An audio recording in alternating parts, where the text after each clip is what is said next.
장성정 박사님은 핵무장 시 한국 국제 제재 너무 염려 안 해도 된다 하는 그런 논리이고, 한국의 안정은 유럽 안보나 세계 안보에 연관이 되기 때문에 핵무장이 너무 그렇게 우려할 사안이 아니다 하는 그런 주장과, 트럼프 당선 시에 핵무장을 용인할 것이다 하는 낙관적인 기대를 하신 것 같습니다. 다음은 우리 박 교수님, 7분 드리겠습니다. 네, 국방대학교 박영준입니다. 오늘 플라자 프로젝트에 와서 토론 기회를 갖게 돼서 굉장히 영광스럽게 생각합니다. 플라자 프로젝트는 한국 내의 보수와 진보, 여와 야를 망라해서 공론회장을 만드는 모임으로 창설된 것으로 알고 있습니다. 오늘도 한국 핵 정책에 관련돼서 그동안 이제 상반된 입장을 취해온 전봉근 교수님과 정성래 박사님 두 분을 모셔다가 아주 좋은 발표를 하셨고요. 거기에 대한 토론을 맡게 됐습니다. 사실 두 분은 제가 전봉근 교수님이 쓰신 비핵화의 정치 탐독했었고요. 또 정성장 박사님이 쓰신 왜 우리는 핵 보유국이 되어야 하는가 이 책도 탐독하면서 많이 배웠고요. 또 저희 국방대학교 연구소에서 두 분을 모셔다가 여러 가지 토론도 했기 때문에 그때는 저는 사회를 보느냐고 저희 입장을 말하지 않았습니다만은 오늘 처음 이제 저희 입장을 말하게 되었네요. 일단 저의 토론은 일단 한국의 핵 정책은 북한의 핵 태세의 증강뿐만 아니라 글로벌 핵 질서의 변화 추이도 보면서 저는 설정이 된다고 생각하고요. 그다음에 글로벌 핵 질서 가운데서는 소위 비핵화 규범, 비확산 규범 같은 NPT, 또 남북 비핵화 공동선언, 한미 원자협정 등도 있지만 지금 러시아, 중국의 어떤 핵 정책이 기존의 어떤 국제 핵 질서를 이탈하는 조짐이 있기 때문에 그걸 다 보면서 일단 해야 된다는 기본적인 입장을 말씀드립니다. 그래서 저희 첫 번째 토론은 일단 아까 오전 세션에 조금 전에 세션에서 전재성 교수가 자유주의 국제 질서가 동요되고 있다고 말씀하셨는데 그 연장선상에서 저는 국제 핵 질서가 지금 동요하고 있다고 생각됩니다. 북한의 핵 능력은 이 핵실험 무료 완성 선언한 다음에 아마 카이다에 있는 함영필박스 추론으로는 2030년대까지 전술핵탄두 200개, 전략핵탄두 100개를 가질 것이고, 전술핵탄두는 한국을 타겟으로 한 것이고, 전략핵탄두는 주일 미국이랄지 미국을 타겟으로 한 것이 될 거라는 분석을 하고 있는데, 아까 이성기 박사도 비슷한 말씀하셨기 때문에 저도 거기에 동의한다는 말씀을 드리고요. 글로벌 핵질서 동화 관련돼서는 지금 중국과 러시아가 특히 러시아 우크라이나 전쟁 와중에 굉장히 그 기존의 핵 정책에서 이탈하고 있습니다. 미국과 러시아는 2010년도에 뉴스타트 조약을 맺어서 각각 배치 전략 핵탄두 1,558을 상한선을 했습니다만은 러시아는 이 전쟁 와중에 2026년까지 그 뉴스타트를 이탈하겠다라고 얘기를 했고요. 이미 그 포괄적 핵실험 금지 조약을 이탈했습니다. 선언했습니다. 그럴 경우에 러시아는 아마 현재 1,558 정도의 전략 핵탄두를 앞으로 10년 이내에 더 많이 늘릴 걸로 예상이 되고요. 현재 전술 핵탄두는 러시아가 INF 조약에서 미국이 탈퇴한 다음에 더 본격적으로 됐습니다만은 현재 2,000발대 200발 수준으로 미국에 비해서 10대 1의 우세를 보이고 있죠. 중국의 핵전력은 현재 400발 정도 핵탄두를 보유할 걸로 추정되지만 2년 전에 나왔던 미국 NPR이랄까 그밖에 다른 정보 보고서에는 2030년까지 이것도 한 1,500발로 갈 거다. 그럴 경우에 앞으로 한 10년 뒤에 중국과 러시아의 합계 핵탄두는 3,000발 되고요. 북한은 300발이 될 것이고, 미국이 여전히 비확산 규범에 묶여 있다면 1,500발 정도 제한돼서 글로벌 전체적으로 한 3,300대 1,500발로 미국 중심의 어떤 핵 질서가 굉장히 열세에 처하게 됩니다. 영국과 프랑스가 300발 정도 있다 하더라도 잽이 안 되죠. 거기다가 지금 이란 대통령 급사 이후에 이란의 어떤 핵 정책도 변화될 조짐이 있다고 한 것이 최근 미국 뉴스 보도인데, 일단 이러한 국제 핵 질서의 어떤 그 변화들을 보면서 이게 우리 안보가 무관하지 않은 문제이기 때문에 북한 핵 문제뿐만 아니라 중국과 러시아의 어떤 핵 태세의 변화도 우리가 봐야 된다는 얘기고요. 자, 두 번째 포인트는 아까 정성래 박사님께서 미국 대선 국면에서 했던 여러 가지 인사들에 의한 핵 정책 변화 가능성을 말씀해 주셨는데, 바이든 정부는 현재 철저하게 2022년도 발표된 NPR 비확산이랄지 NPT 체제의 고수를 표명하고 있죠. 다만 최근에 중국과 러시아 핵 전력 증강에 대해서 바이든 정부 내에서도 미국 핵 정책에 뭔가 재검토 필요한 것이 아닌가 하는 발언들이 지금 백악관 제이크 설리반 국가안보보좌관 중심으로 나오고 있고요. 그다음에 조금 전에 이제 트럼프 정부 때 국방부 부차관보였던 엘브리지 콜비 박사 말씀을 소개해 주셨습니다만은 저도 5월 21일 날 직접 서울 오셨을 때 저희 캠퍼스에 불러서 간담회를 했는데 그 얘기가 굉장히 어떻게 보면 논리적이세요. 그러니까 미국이 한국과 일본에 대해서 확장 억제를 공약하고 있지만 이게 미국으로 봤을 때는 오히려 다른 동맹국들에게 확장 억제 공약을 남발하는 것이 미국의 안보에 불안을 줄 수도 있다. 만약에 미국이 한국의 확장 억제 공약을 이행하는 대신에 북한이 ICBM으로 미국 본토 5개의 도시 핵탄두를 떨어뜨리면 미국은 수백만 명이 사망할 수 있는 사태가 벌어지는데 이것은 아메리칸 퍼스트 정책에 반하는 거다 하면서 오히려 미국의 안보를 위해서는 한국이랄 이런 나라들에 대해서 자율적 핵 옵션을 주는 것이 좋다고 얘기하는데 저도 들으면서 상당히 설득이 좀 됐었어요 사실은. 근데 이제 물론 이제 미국 대선 결과가 어떻게 될지 모르겠지만은 미국 내에서 근본적으로 중국과 러시아의 핵 전력 증강에 대응해서 뭔가 다른 핵 전략이 모색될 수도 있는 가능성을 저희들이 이제 염두에 둬야 된다고 생각됩니다. 그래서 제가 제안하는 한국 핵 정책은 단계적 핵 능력 강화도 염두에 두고서 추진해야 된다고 생각됩니다. 첫 번째 단계는 바이든 정부가 유지가 되고 또 우리 윤석열 정부하고 맺었던 오시던 선언 등의 기조하에서 한미 간에 이제 이번 주에 3차 회담 마쳤습니다만은 NCG를 통해서 소위 그 재래식 전력과 핵 전력의 아주 유기적인 결합, 소위 그 CNI라고 하죠. 그것들을 최대한 활성화시키고 우리가 이제 후반기에 창설될 전략사령부에 명확한 임무를 줘서 한국과 미국이 재래식 전력과 핵 전력을 결합해서 북한에 대한 핵 억제 태세를 강화하는 거 이게 첫 번째 단계죠. 자, 그런데 미국 내 어떤 정책 변화가 예상되고 또 러시아, 중국, 북한의 연합 전체주의 진영의 어떤 핵 태세가 굉장히 공세적이고 증강 방향으로 가게 된다면 우리는 기존의 미국의 핵 정책, 다시 말해서 NPT 체제에서 비확산을 견제하는 핵 정책이 바람직하지 않다는 것을 계속 얘기를 해줘야 된다고 생각합니다. 그리고 그것이 미국이 제공하게 한다고 약속했던 확장 억제 공약에도 신뢰성이 계속 무너진다는 것을 얘기를 해야 된다고 생각합니다.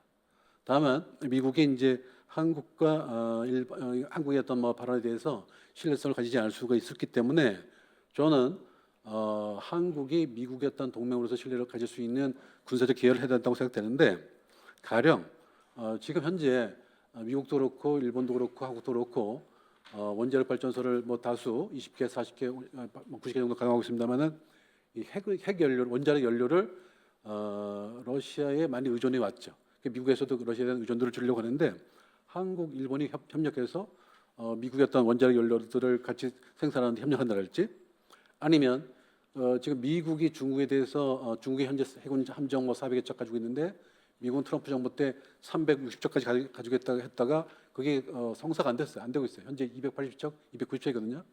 근데 미국 대서양 태평양에 나눠 쓰게 되기 때문에 태평양에 140척밖에 없어요. 해군이 열세인데 저는 우리가 발달된 조선업으로 일본과 협력해서 미국 캘리포니아 이런 데다가 조선 건설해주고 미국 해군력 증강을 뒷받침해주겠다 이런 공약하면서 재래식 전력 분야에서 우리가 상당히 기여할 수 있다는 것을 보여준다고 생각되고요. 그래서 그런 식으로 스텝 2에서는 2단계에서는 그러니까 그 동맹국 미국의 대중 대러 군사력 태세 강화를 위해서 우리가 재래식 전력 분야에서 할 수 있는 걸 최대한 해주고 원자력 발전소도 지원해 주는 거죠. 이게 스텝 2입니다. 세 번째 단계는 2026년 시점에서 만약 러시아가 미국과 맺었던 뉴스타트 조약 탈퇴를 가시화하고 핵전력 증강에 대해서 전술핵뿐만 아니라 전략핵에서도 미국과 어떤 전력 증강의 어떤 격차가 예상이 될 수 있는데 그 경우에 글로벌 핵 질서의 어떤 동요에 대응하는 차원에서 한국 등의 어떤 비핵 동맹국이 핵을 가진 것이 미국의 글로벌 이익에 부합된다는 것을 저는 설득해야 된다고 생각합니다. 그래서 그 경우에 지금 미일 간 원자력 협정은 우라늄 농축을 상당히 높이 한 90%까지 올렸나요? 근데 우리는 25% 제한돼 있는데 그 한미 원자력 협정을 미일 원자력 협정 수준으로 바꾸고 그 다음에 한국을 NPT 10조 예외적 적용 대상으로 미국도 인정하고 한미 동맹이 유지가 되고 또 북한의 핵 위협이 사라지면 우리는 다시 비핵화로 돌아선다는 여러 가지 조건부로 우리 어떤 핵 능력을 미국이 인정하도록 하는 어떤 스텝 3를 우리가 추진할 필요가 있지 않겠는가? 이 굉장히 때문에 단계적 핵 능력 강화 방안인데요. 물론 저의 견해는 제가 속한 기관의 견해도 아니고 국방부 견해도 아니고 어디까지나 개인적 견해입니다만 지금 국제 핵 질서였던 동료 혹은 붕괴 상황이 굉장히 심각한 것이고 제가 볼 때는 바이든 정부가 이 사실을 철저하게 인식하지는 못하는 것 같아요. 작년도 제가 하반기에 미국 NDU 미국 국방대학 갔을 때도 그쪽 핵전략 전문가들한테 사실 이걸 했었고요. 그다음에 민주당 분단한테 이런 얘기를 했었는데 자꾸 이런 메시지를 주면서 한국에 대한 핵 옵션의 어떤 변화가 미국의 어떤 글로벌 국익에도 부합된다는 것을 계속 지속적으로 10년에 걸쳐서 설득하는 것이 우리 핵 정책의 어떤 방향이 되어야 되지 않겠는가 그런 말씀을 드리면서 저희 토론을 마치도록 하겠습니다. 예, 수고하셨습니다. 우리 박영준 교수님께서는 글로벌 핵질서 동료를 막기 위해서 국제 규범을 준수하자.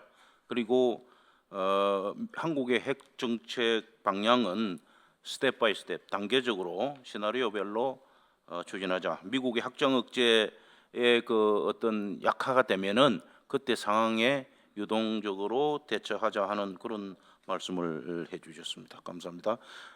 다음은 우리 박은곤 교수님. 예, 이런 귀한 자리에 초청해 주셔서 감사드리고요. 제가 좀 깜짝 놀란 게 국회에서 할 때 제가 뭐 경험이 없진 않습니다만 오늘 같이 이렇게 많은 전문가들이 청중석에 앉아 계시는 건 거의 처음 보는 것 같습니다. 그 정말로 최고의 전문가들 제가 계속 보이고 있는데요. 토요일 오후라서 그런지 아마 그런 것 같기도 합니다. 저는 뭐 제 주장부터 먼저 말씀을 드리면 현재 한국의 핵무장은 불가능하다고 생각합니다. 불가능하다라는 것이고요. 그렇다면 언제 핵무장이 가능하냐? 두 가지 조건에가 되면 가능하다고 생각합니다. 하나는 미국이 동의하는 거죠. 지금같이 미국이 하지 않는 상황에서는 안 된다. 그러니까 현 한미 동맹 체제에서는 불가하다는 거고요. 또 하나는 근본적인 국제 질서가 변하는 겁니다. 그러니까 68년 NPT 체제가 사실상 와해되는 콜비 얘기가 계속 나오는데 콜비의 얘기는 결국 68년 NPT 체제 와해하겠다라는 얘기지 않습니까? 미국을 비롯해서 다섯 개 핵 그 독점국의 권리를 스스로 놓겠다. 저는 미국이 그럴 가능성이 없다라고 생각을 합니다. 그렇기 때문에 어쨌든 그 두 가지 가능성이 열린다면 우리는 뭐 자연스럽게 핵무장으로 가는 거죠. 이건 우리뿐만 아니라 많은 세계 국가들이 특히 미국이 보장해주고 있는 비핵 동맹국의 확장 억제가 완전히 철회되는 상황이기 때문에 그렇다면 당연히 이것은 논리적, 실질적 귀결로 핵무장을 해야 된다고 생각합니다. 제가 오늘 조금 드리고 싶은 말씀은 거기에 앞서서 그러면 과연 북한이 한국을 향해 핵을 쏠 수 있을 것이냐 그것부터 결론부터 말씀을 드리면 저는 여건과 능력상 불가능하다고 생각합니다. 여러분 잘 아시다시피 북한의 김정은이 연말 연초 교정국 관계로 선포를 하고 사실은 통일 포기 선언을 했는데 그 얘기는 별로 없고요. 뭐 방벽을 쌓는다 별로 의미 없는 행동들만 보이고 그거보다는 군사적인 행동에 눈이 띄는 것들이 많죠. 근데 한국 여론에서는 이 오물풍선에만 집중을 하고 있는데 그거보다는 군사적인 위협의 도를 높이고 있다. 예를 들어서 올 4월달에 북한이 화산 경보 체계라는 것을 처음 소개를 했습니다. 이게 자신들의 최대 핵 위기 사태 경보, 우리 데프콘 같은 거죠. 그리고 나서 핵 방아쇠라는 게 있다 하는데 이게 핵무기 종합 관리 체계다.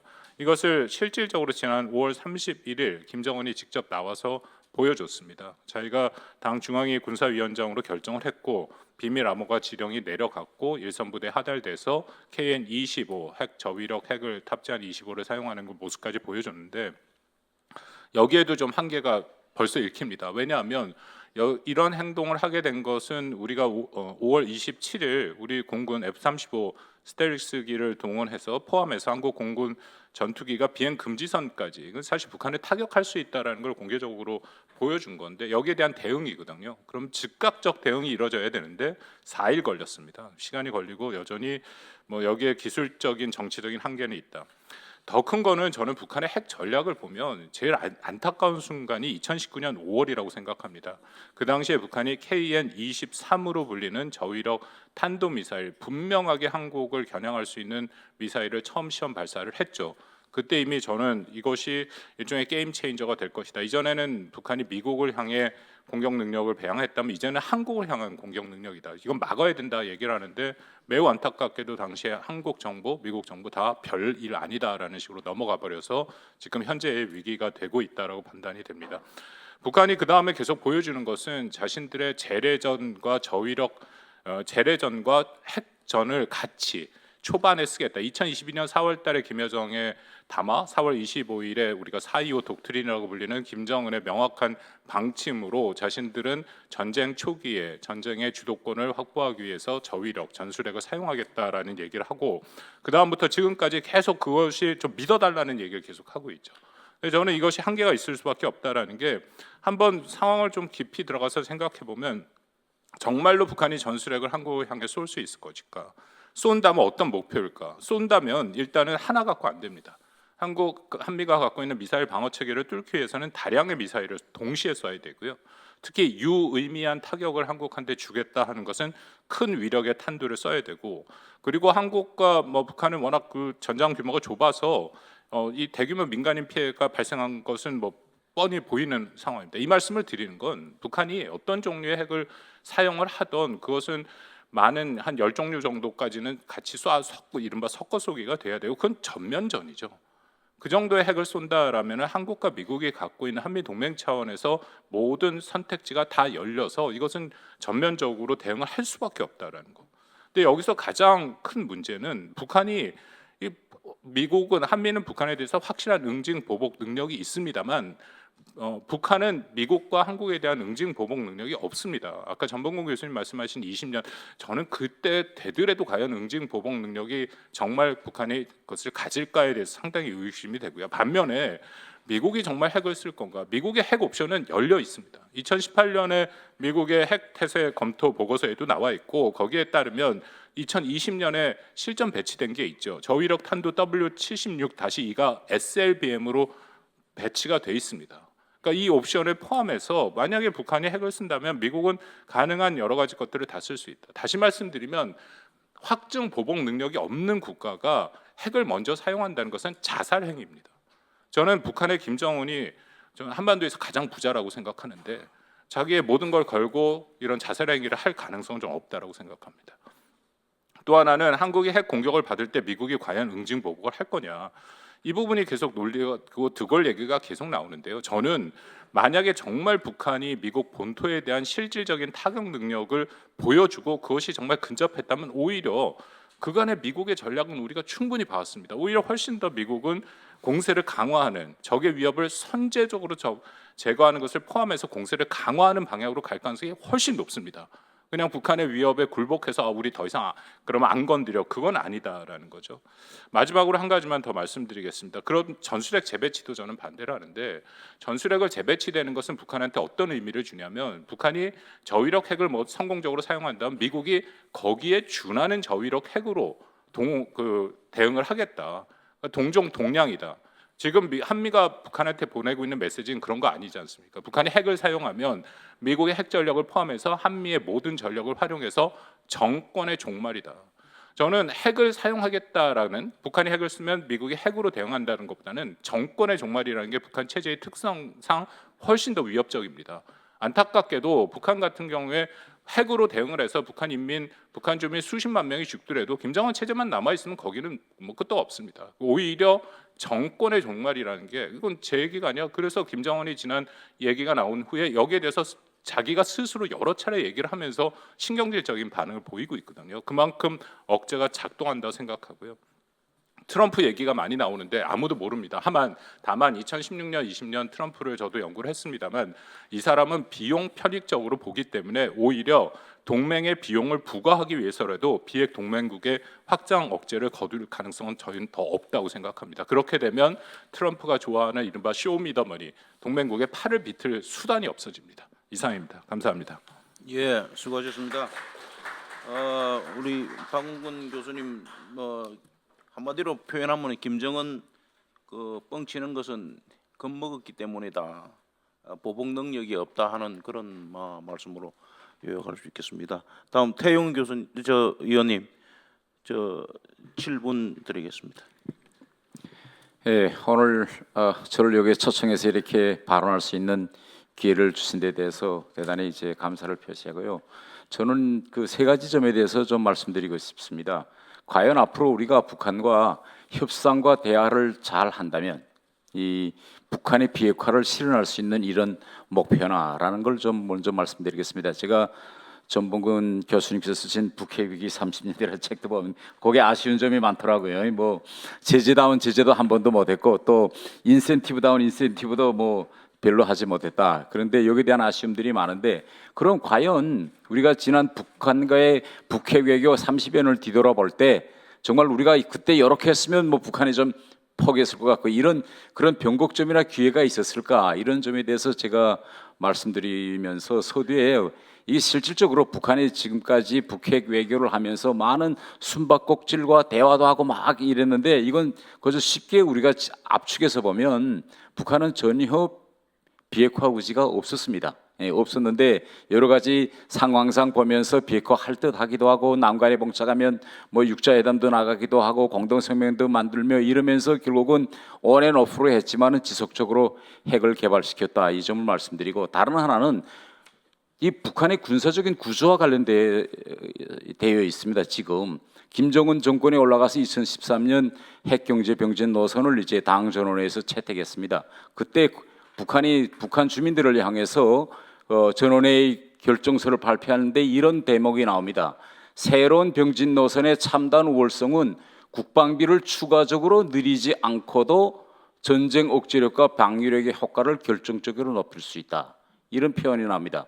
결국 쉽게 이야기하면 김정은이가 집권하면서 북한 주민들한테 이렇게 약속했습니다. 2012년 4월달 김일성 광장에서 자기가 지금 3대인데 북한 주민들 절대 배 걸지 않고 허리띠 졸라매지 않게 하겠습니다. 이렇게 2012년 4월 달에 약속하고 한 해 지나서 3월 달에는 결국은 핵경제병진 노선을 하면서 또 말합니다. 군사비 절대 안 누립니다. 걱정하지 마세요. 내가 핵을 가지겠다고 하면서도 그러면 지금 이게 진짜인가 사실인가 우리가 한번 지금 최근에 북한의 움직임을 좀 들여다봅시다. 지금 최근에 여러분 북한이 대규모 군사훈련 연합부대들의 연합군사훈련을 했다는 얘기 들어봤습니까? 임 장관님 들어보셨어요?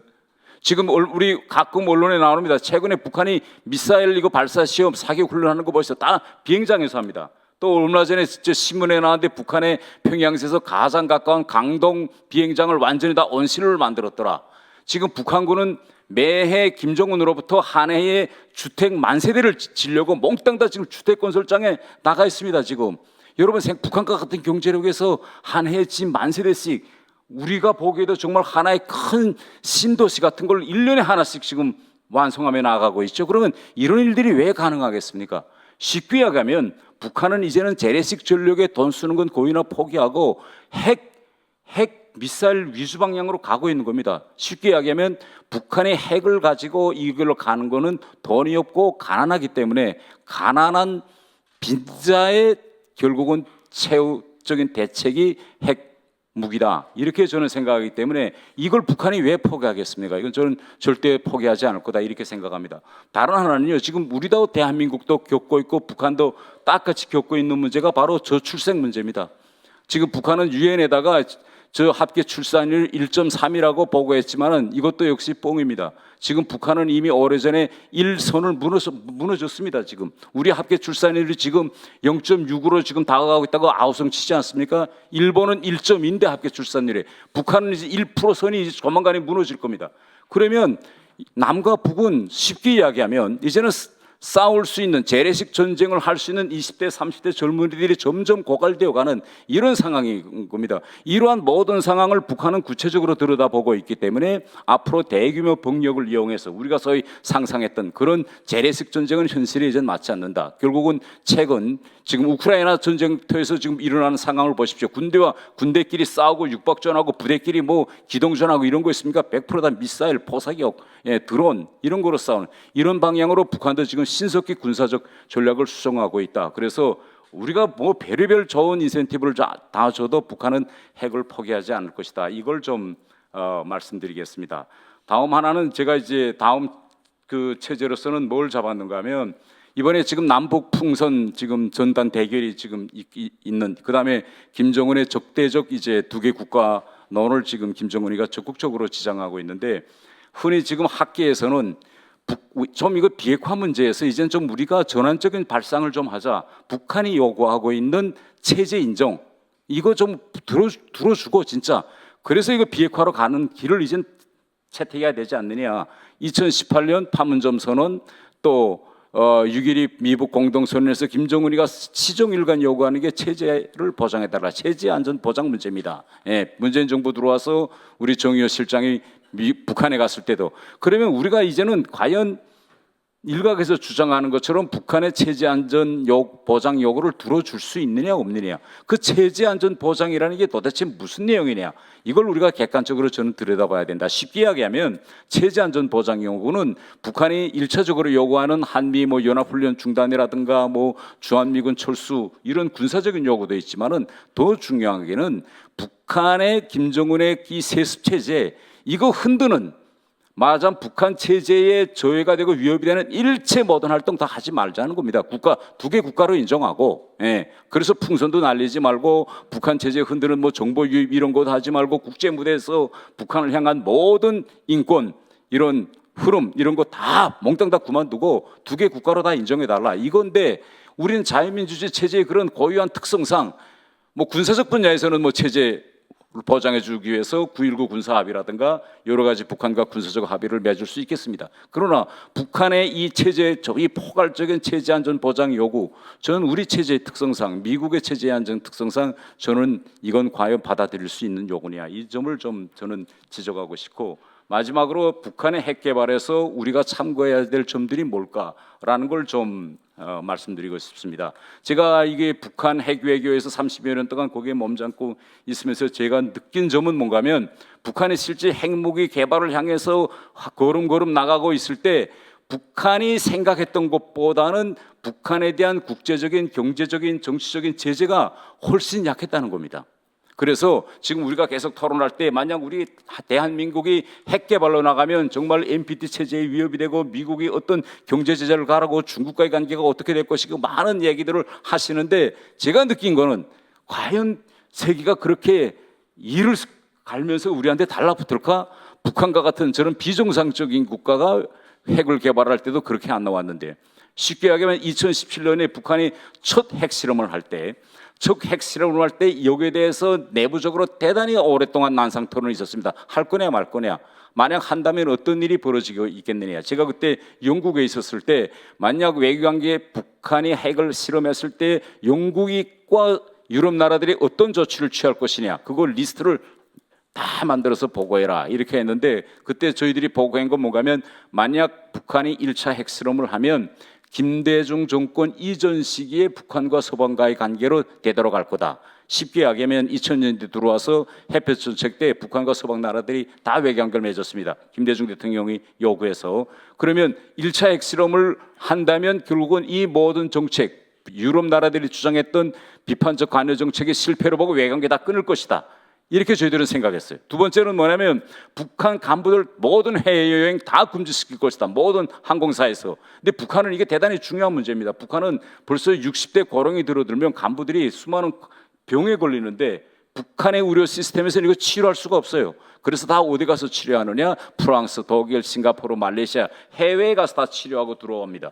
그런데 이게 만약 해외여행이 금지된다 라고 하면 그들의 정말 생명 안전과 관련되기 때문에, 야, 이거 여행 금지 조치를 취할 거냐 말 거냐, 북한 VIP들이 비행기를 탈 수 있냐, 이걸 대단히 많이 논쟁했는데, 그때 저희들은 분명 여행 금지 조치 취할 거다 이렇게 생각했어요. 그런데 그럼에도 불구하고 그 정도 되면 하자 하고 김정일이가 했는데 꽝 터뜨렸습니다. 첫 핵폭탄. 아무런 조치도 안 취했어요. 세계가 그렇게 하기 전에는 떠들었지만, 그래서 저는 이렇게 생각합니다. 과연 우리가 지금 여기서 너무 공포증에 사로잡혀가지고 이렇게 하면 미국이 저렇게 하면 저렇게 할 거다 이렇게 생각하는데, 과연 우리의 핵 보유에 대해서 그렇게 세계가 악을 쓰며 달라붙을까, 이런 데 대해서는 저는 대단히 회의적인 생각을 가지고 있고, 다른 하나는 중국과의 관계 문제입니다. 저는 우리가 지금 미국과 북한 사이에, 또 우리와 북한 사이에 지난 핵 외교의 30여 년의 역사에 대해서 우리가 너무 잘 알고 있어요. 왜? 일단 북한과 협상했던 사람들이 끝나면 다 회고록도 쓰고 책도 쓰고 또 신문에도 다 내놓기 때문에. 그런데 북한과 중국 사이의 이 핵 문제와 관련해서 어떤 일이 있었는지, 이거는 북한도 발표 안 하고 중국도 발표 안 하기 때문에 여기에 대해서는 지금 우리 거의나 지식이 없습니다. 도대체 중국과 북한에 어떤 일이 일어났는지. 그런데 지금 중국이 북한의 핵 보유를 막기 위해서 가장 높은 정치 외교적인 압력을 가했을 때가 저는 어때라고 생각하는가 하면 제가 2012년 김정은이가 첫 등극에서부터 2013년까지 2년 동안에 중국이 북한에 가했던 압박의 최고치였습니다. 그때 이제 쉽게 이야기하면 북한에 대고 중국이 그때 와서 김정은한테다가 손자니까 아버지의 조선반도 비핵화의 전략적 선택, 이거 손자로서 이걸 계속 존중하길 바란다, 이렇게 요구하겠습니다. 김일성과 김정일도 조선반도 비핵화 하겠다고 했으니 손자 너도 지켜라, 이거죠. 그래서 여기서 김정은이가 이 할아버지와 아버지의 한반도 비핵화, 이 북한 당의 노선, 이거 죄송합니다. 예. 한마디 여기까지 끝내고 그래서 결국은 여러분 글에 나와서 이제 핵경제병진 노선이 나오고, 그 다음에 2013년에 이제 북한이 핵보유국이라는 걸 헌법에 이제 박아놓습니다. 4월달에. 중국이 와서 이제 야단칠 때 뭐라고 말했는가 하면 북한이 핵을 포기하라고 하니까 공산당에는 큰 당과 작은 당이 있어도 높은 당과 낮은 당은 없습니다. 코민테른이 해체된 지가 언제기에 북한 당 전원의 결정을 와서 바꾸라고 합니까? 그리고 청나라 때도 이조 왕실에 와서 법을 바꾸려고 요구하지 않았는데, 지금 21세기에 어떻게 핵 보유국임을 헌법에 박아놓고 있는 자주독립 국가에 와서 핵을 포기하라고 합니까? 이거는 헌법을 바꾸라는 거다. 이 세상에 그 어떤 나라도 다른 나라에 가서 헌법을 바꾸라고 요구하는 나라는 하나도 없다. 좀 21세기 이 변화를 좀 중국이 좀 인정하길 바랍니다. 이렇게 이야기해서 중국 사람들이 아무 말도 못하고 돌아갔습니다. 야, 이건 안 되겠구나. 예, 그래서 마지막에 결국은 북한의 핵 보유를 인정하는, 지금 중국은 인정했습니다. 여러분 다 아시지 않습니까? 예, 이제는 양국 간의 전략적 소통을 강화한다는 건 현재 핵 동결 상태에서 더 나가지 않으면 결국은 묵인하고 넘어갈 수밖에 없다는 상황인데, 저는 마지막으로 이렇게 좀 말씀드리겠습니다. 우리가 만약 핵 자강의 길로 간다, 그러면 여기에 대한 선차적인 책임은 누구한테 있습니까? 이건 전 중국한테 있다고 생각합니다. 그래서 이렇게 북한의 핵 보유기를 가도록 최선을 다하지 않고 묵인해준 중국이 정말 우리 중국과 우리 사이의 무역액이 이제는 교역량이 25% 이제는 30% 선으로 가고 있는데, 가장 중요한 무역 상객 파트너인 중국이 우리한테 그렇게 핵을 한다고 경제적 압력을 가해 올까? 저는 그렇지는 않을 거다, 그렇게 생각하면서 제 토론을 좀 마치겠습니다. 이상입니다. 예, 태 의원 수고하셨습니다. 국회 토론하실 때 이게 종소리가 나면 끔찍하신 거 보니 마이크는 못 껐습니다. 태 의원께서는 비핵화 의지가 북한이 없었는데 체제 보장을 위해서 이렇게 핵을 개발했다는 거, 그다음에 핵 개발 관련해서 우리가 참고할 부분에 대해서 이론과 실제 이 외교관으로서 활동한 그런 관점에서 아주 잘 정리해 주셨습니다. 여러분의 의문이 많이 풀렸을 것으로 생각이 됩니다. 다음은 우성민 교수님, 원자력 공학과 이 부분이 상당히 우리가 좀 드물게 들을 수 있는 그런 부분인데, 시간을 많이 못 드리고 한 7분 드리겠습니다. 질문을 좀 몇 개는 받아야 되기 때문에 7분 시간 준수해 주시기 바랍니다. 네, 알겠습니다. 네, 안녕하십니까. 저는 경희대학교 원자력공학과 우승민입니다. 사실 오늘 여기 지금 있으면서요, 저는 학생의 자세로 좀 있는 것 같습니다. 너무 많은 걸 배우고 있고요. 그리고 이렇게 저에게 발언 기회까지 주셨는데 지금 엄청 떨리고 있습니다. 엄청 떨리고 있고요. 제가 좀 여기 짧은 시간 동안 내가 언제 과거에 떨었나 생각해 보니까요, 박사 졸업 발표할 때 한번 떨었던 것 같고요. 그리고 몇 년 전에 아내하고 결혼할 때 그 코로나 시기에 결혼식장 입장할 때도 많이 떨었던 것 같습니다. 그리고 오늘 이제 세 번째로 정말 많이 떨고 있는데요. 어쨌든 제가 짧게나마 저의 생각을 정리해서 짧은 시간에 전달해드리도록 하겠습니다. 우선 저는 이 포럼, 이 프로젝트, 이 세미나 준비 과정 중에서 이제 요청받은 사항 중에 하나가 어떤 필요성보다는 약간 가능성에 대해서 좀 질문을 받았습니다. 그래서 그러면 만들 수 있어? 그러면 원자력 공학과 차원에서 이거를 만든다면은 어떻게 될 것 같아? 약간 그런 쪽으로 많이 좀 고민하게 되었습니다. 그래서 제가 이 질문을 받고 좀 과거를 좀 곰곰이 한번 되돌아봤습니다. 돌이켜봤더니 학부 때 경험 중에 하나가, 학부 때 원자력 공학과에서 면접이든 수업 시간에 교수님께 질문이든 하지 말아야 될 단어 중에 하나가 핵무기였습니다. 네, 핵무기 하는 순간, 면접에서 핵무기 하는 순간, 야 그냥 광탈이야, 떨어져, 하지마 라는 얘기를 정말 형들한테 정말 많이 들었고요. 그 다음에 그 이후에 이제 10년이 지났습니다. 10년 지나서 제가 박사과정 동안 이제 선배님께 저 형님 학교에서 일하고 싶은데요. 제가 지금 핵비학산 전공하고 있거든요. 갈 수 있을까? 야야야 그거 교수 안 돼야. 여기 원자력공학과요. 원자력공학과는 발전소 해야 돼라고 들었습니다. 네, 그래서 딱 그 두 가지 저의 과거 사례만 봐도 어떻게 보면 저의 뒤에 이어진 한 5분 정도의 발언이 이미 다 요약된 것 같습니다. 그래서 만약에 사회자님께서 시간 아껴달라 하시면 여기서 스탑해도 될 정도이고 괜찮았죠. 5분 더 써도 되라면은 제가 이어서 발언하도록 하겠습니다.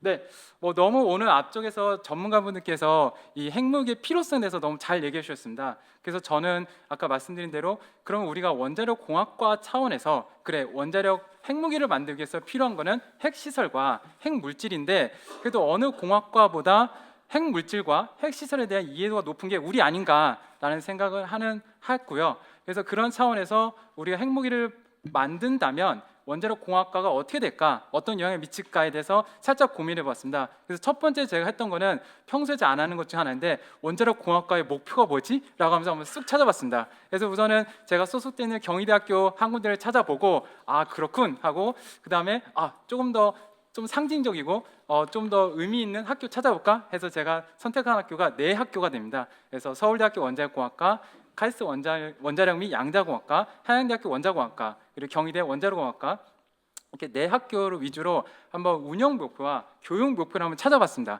찾아봤더니 첫 문장의 그 첫 단어의 키워드 중 하나는 바로 원자력 발전입니다. 원자력 발전과 관련된 인력을 양성하고 기술을 개발하고 규제를 하고 이런 등등등 이런 업무가 이제 첫 번째 교육 목표와 그다음에 운영 목표였습니다. 그 두 번째 같은 경우는 방사선 이용이었습니다. 근데 여기서 방사선 이용이라는 것은 방사선 이용에서 우리 사람에게 유해를 준다는 게 아니라 어떤 의학적 이용, 그다음에 농생물학적 이용 이런 차원에서의 방사선 이용이 이제 두 번째였고요. 세 번째 같은 경우는 이제 혁신 기술 개발입니다. 혁신 기술 개발. 여기서 혁신 기술 개발은 현재 원자력 기술을 뛰어넘는 최근에 TV에도 많이 나오지만 소형 모듈 원자로 또는 차세대 원자로에 대한 개발 이쪽으로 많이 치우쳐져 있고요. 또 우주 개발 쪽으로 이제 많이 치우쳐진 상태입니다. 그리고 네 번째 같은 경우는 이제 국제 협력이었습니다. 국제 협력. 그래서 결국에는 원자력 이런 산업이라는 게 우리나라 독단적으로 사실 뭔가 주도하고 다 운영할 수가 없습니다. 당연히 NPT 체제 내에서 그 체제에 있는 한 줄기인 평화적 이용이라는 그 시스템 내에서 원자력 공학과가 운영되고 관련 인력들이 활동하고 있기 때문에 이런 네 가지 제가 이제 원자력 공학과를 조사해 보면서 이 큰 네 가지 줄기를 찾아볼 수가 있었습니다. 그리고 이제 두 번째 찾아본 게 협력재단에 원자력 협력재단에 좀 부탁을 했는데요. 우리 원자력 공학과 졸업하면 어디 취업해요? 좀 물어봤습니다. 저는 이제 원자력 경희대학교만 소속돼 있기 때문에 우리 학생들만 주로 보았기 때문에 우리 학교 외에 타 학교 원자력 공학과까지 어디 진출해요? 라고 물어봤습니다. 해서 이제 제가 리스트업 받은 거를 저기에 이제 쭉 소개를 했는데요. 첫 번째 제일 많이 가는 곳이 한국수력 원자력입니다. 원자력 발전 사업인 건 이제 모두 다 아실 겁니다. 한국수력 원자력이 제일 많이 가고 그다음에 원자력 해결료로 공급하는 원자력 연료 주식회사, 그리고 연구 집단인 한국 원자력 연구원, 그리고 규제 집단 중에 하나인 원자력 안전위원회, 그리고 원자력 안전기술원, 그리고 원자력 통제기술원 등등등의 많은 정부 부처, 정부 관련 그런 연구소 및 규제기관에 취업을 하고 있고요. 그리고 요즘에 이제 SMR로 좀 많이 관심도가 높기 때문에 우리 두산 에너빌리티, 그리고 현대건설, 그리고 삼성중공업 등등의 많은 민간 기업으로도 진출하고 있는 상황입니다. 그러면 이 기관들과 사업체들 간의 공통점이라고 딱 찍으면 바로 원자력 발전 사업입니다. 원자력 발전 사업을 관리하고 더 개선시키기 위한 연구, 규제, 그리고 그로 인해서 비즈니스를 하고 있는 사업체까지 등등등해서 결국에는 핵심 키워드는 바로 원자력 발전 사업이었습니다. 그럼 이제 세 번째로 돌아가서 그렇다면 우리가 지금 핵무기를 개발하면 원자력 발전 사업에 영향을 줄까에 대한 질문이었습니다.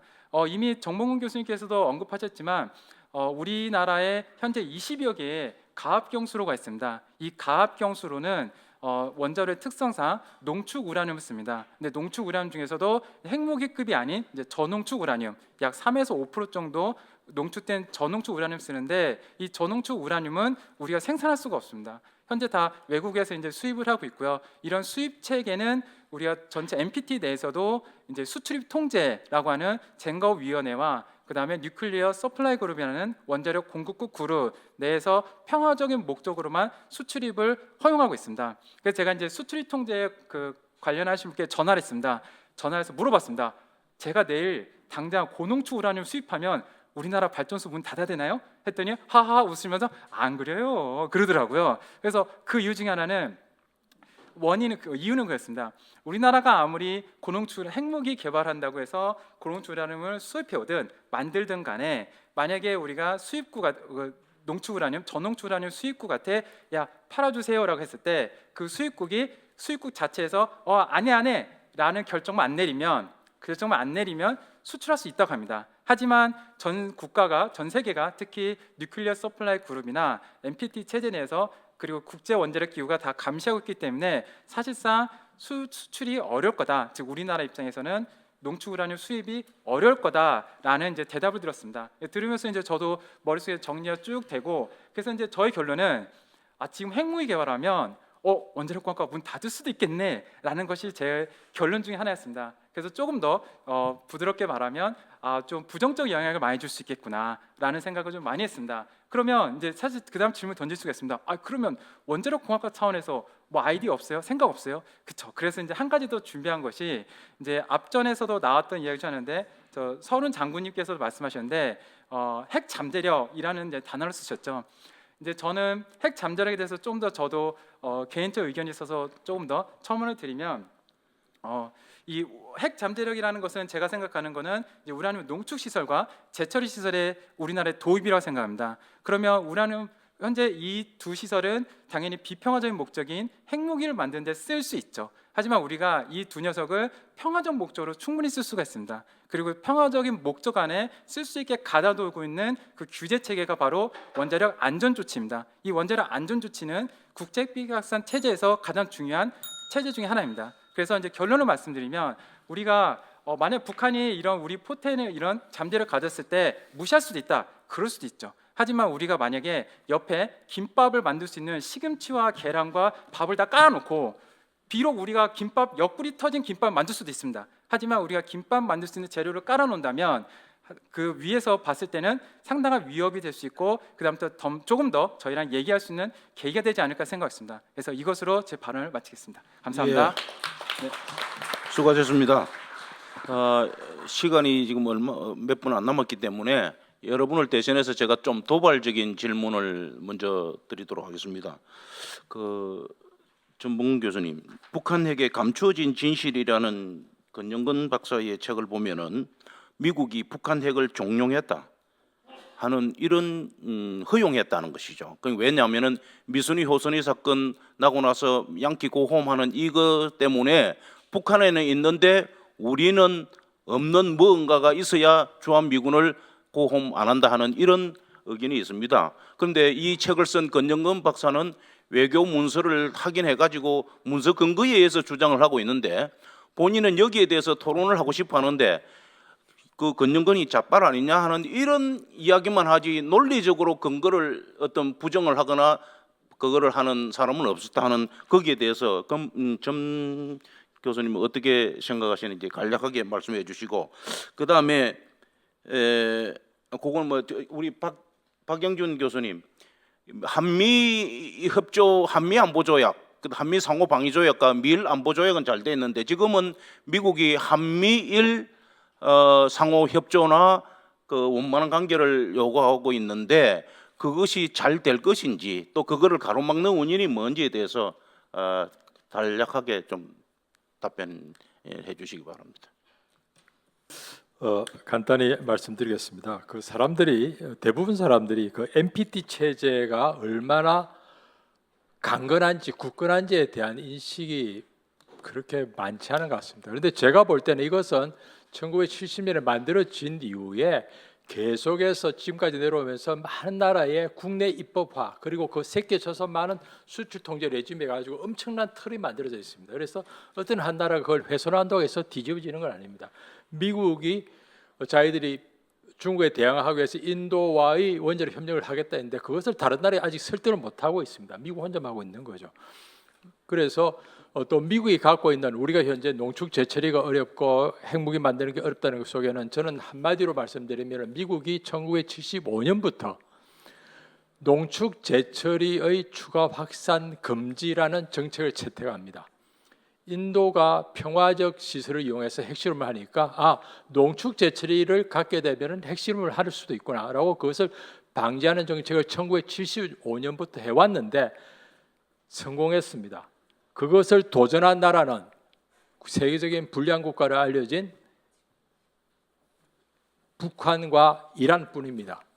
그리고 미국의 친미국가, 서방국가, 일반 국가가 그것을 뛰어넘는 경우는 없는 거죠. 그렇기 때문에 다시 답변을 말씀드리면은 미국의 그러한 그 핵 비확산이라는 정책 그리고 농축 제철을 못 갖게 하는 그런 정책은 굉장히 굳건하다. 어느 한 사람이 뭐 바꿀 수 있고 누구의 뭐 음모로 해결될 수 있는 문제는 아니다라는 생각을 저는 갖고 있습니다. 예, 박 교수님. 네, 주 시장님, 한미일 상호 협조가 앞으로 잘 될 것인가 그런 질문을 하셨는데 뭐 잘 아시겠지만 작년도 캠프 데이비드 협정을 통해서 한미 동맹과 미일 동맹이 서로 전략적으로 공유하겠다 하는 것들이 처음으로 합의가 되었죠. 근데 아마 거기에 대해서 국내 일각에서 부정적인 시각도 있는 것 같고요. 그렇지만 저 개인적으로는 한국의 안보를 위해서는 한미일 안보 협력이 굉장히 긴요하다라고 생각됩니다. 왜냐하면은 일본이나 한국이나 다 미국과 동맹을 맺고 있고 특히 이제 6.25 전쟁 때 작동되었던 유엔사 후방 기지가 현재 일본에 7개소가 있고 유엔 사령부는 이제 한국에 있습니다만은 만약에 한 번도 안보를 위해서는 한미 동맹뿐만 아니라 유엔 사령부 체제가 잘 가동이 돼야 될 텐데 유엔 사령부 체제를 잘 가동하기 위해서는 일본 내 유엔사 후방 기지를 잘 활용할 필요가 있고 그걸 서포트하는 일본의 존재를 우리가 무시할 수 없다라고 생각됩니다. 특히 여기 김민석 의원님 계시기 때문에 뭐 그 말씀 제가 사실 좀 드리고 싶고요. 그리고 사실 이 주제는 저기 박인국 대사님 계십니다만 다음 주 뭐 전쟁 기념관에서 여기에 대한 뭐 별도 어떤 뭐 발표를 제가 할 예정입니다. 박인국 대사님께서 사회 보시게 됐는데요. 그래서 어쨌든 그 특히 북한의 어떤 뭐 핵 위협이랄까 또는 뭐 북중러 연대가 증진되는 속에서는 우리가 두 가지 안보 정책이 필요하다 보는데 뭐 대화도 해야 되겠지만 억지 테스트도 강화해야 되는데 한미 동맹 플러스 근데 보다 더 복합적인 어떤 뭐 소다자 협력들이 필요한데 한미일 협력은 뭐 그런 어떤 소다자 협력의 어떤 상징이 될 수 있을 것이고요. 또 만약에 북한과 뭐 대화랄까 협력 기조로 간다고 했을 때도 뭐 일본 팩터를 잘 활용할 수 있지 않나 싶어요. 뭐 지금 기시다 수상은 계속 일본 뭐 여러 가지 북한과 정상회담을 제안하고 있고 최근 언론 보도에는 몽골에서 북일 뭐 접촉이 있었다는 어떤 보도가 나오고 있습니다만은 의외로 일본이 그런 걸 잘하는 것 같아요. 표면적으로는 뭐 중국에 대해서 북한에 대해서 억제 태세를 강화하지만 또 한편 물밑 접촉을 통해서 뭐 중국과 북한하고 대화 채널을 확보하려고 하는 것들도 있는데 뭐 우리 정부의 기조가 만약에 북한과 어떤 뭐 협력을 하겠다고 할 경우에는 그런 일본 요인을 잘 살려서 협조를 받아서 하는 것도 좀 실질적이지 않겠는가 그런 생각을 하면서 답변을 대신합니다. 예, 수고하십니다. 저 김민규 교수님, 요 한 5분 정도 더 감사합니다. 그 태영호 의원님께 질문이 있습니다. 보니까 이병철 아주대학교에서 오신 이병철님이 이 질문입니다. 북한이 재래식 무기 경쟁을 포기한 것이라면은 북한 핵은 체제 안정과 방어적 무기에 불과하다면은 한국 입장에서 그다지 북핵 위협이 없을 수도 있을 것 같은데 어떻게 보시는지 요거 하고요. 또 하나는 김영삼 정부 시절에 북한 핵을 폭격해야 된다는 논리가 한국에서 굉장히 강했거든요. 그런데 이게 실제로 그 건영근 교수 같은 경우는 미국이 할 의사가 없었다. 북한에서 어떻게 인식을 하고 있었는지에 대해서 혹시 들은 바가 있으시면 같이 말씀해 주시기 바랍니다.